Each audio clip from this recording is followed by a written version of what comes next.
চাচা চুঙ্গা হাসানের কোনো খোঁজ পাইছো? হ্যাঁ পাইছি তো, কয়েছে সদর এক আত্মীয়ের বাড়িতে, তবে আজকে রাত্রে বাড়িতে আসবে। নজর আইস, আজকে রাইতে ধরতে হইব। ঠিক আছে ভাই। আদরে আদরে আদরে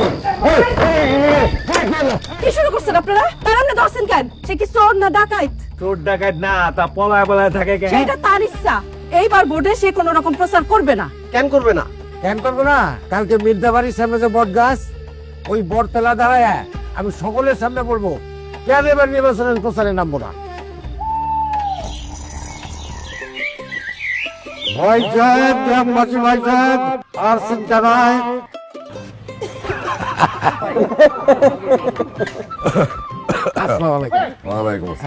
আপনারা সবাই জানেন মজুরির বিনিময়ে এই চুঙ্গা ফুইটা প্রচার প্রচারণা চালাই, কিন্তু আমার সেই গুণ কখনো কখনো ভালোর সাথে মন্দ ডেকে আনে।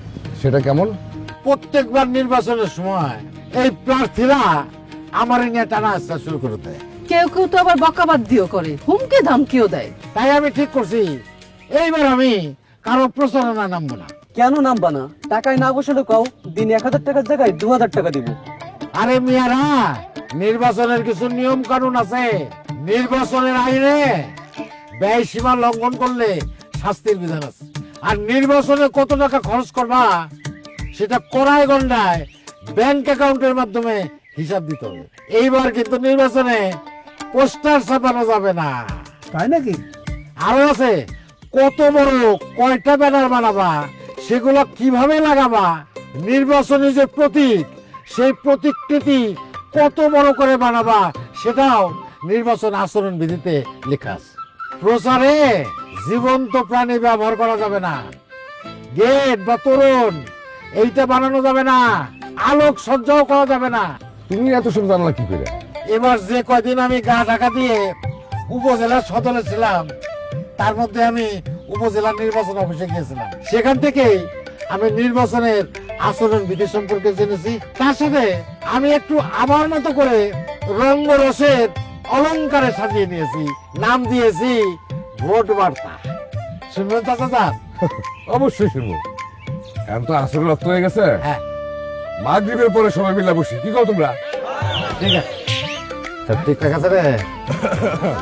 ওয়ালাইকুম সালাম। ওয়ালাইকুম সালাম। হাসান আলী, শোনাও দেখি তোমার ভোট বার্তা।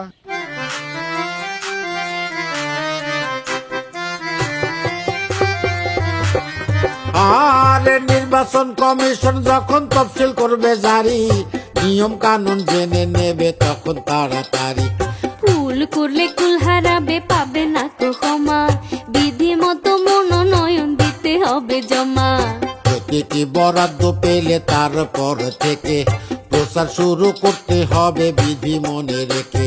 ক্ষমতার বাহাদুরি হুমকি ধামকি মানা, তেমন হলে শাস্তি হবে সাথে জরিমানা।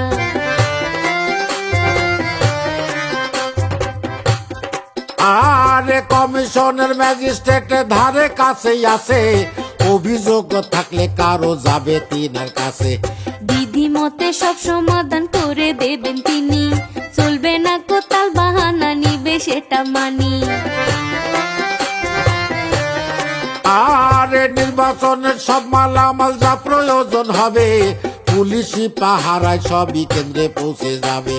ভোটার হলে ভোটের দিনে ভোট কেন্দ্রে যাবে, সব নিয়ম বিধি মেনে সবার ভোট দিতে হবে। এইবার শোনেন, ভোট দেবেন কিভাবে সবাই ভালো করে শুনবেন, বিশেষ করে যারা এবার নতুন ভোটার হয়েছে।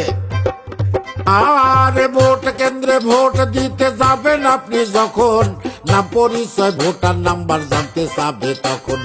যাচাই বাছাই শেষ হলে সই স্বাক্ষর নিয়ে, আঙ্গুলে দাগ দিয়ে দেবে বিষম কালি দিয়ে।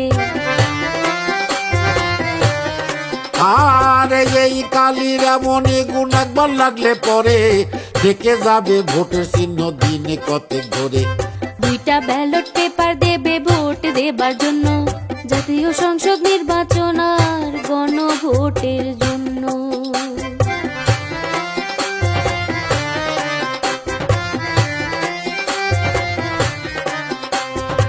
আরো দেবে সিল মোহর কালি থাকবে তাতে চলে যাবেন গোপন ঘরে কেউ না দেখে যাতে মার্কা দেখে সংসদের ভোট দেবেন সাজা এটা আপনার অধিকার মনে রাখবেন তা গণভোটের মতো জানাবেন হ্যাঁ কিংবা না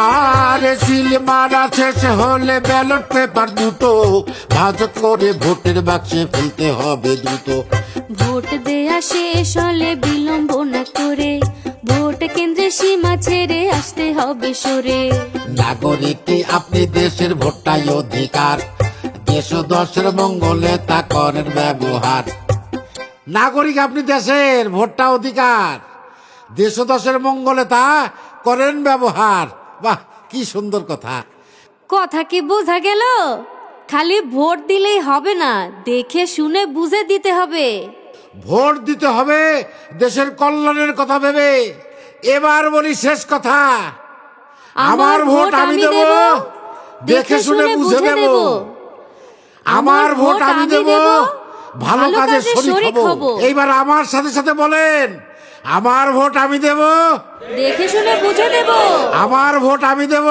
ভালো কাজে শরীক হব হ্যাঁ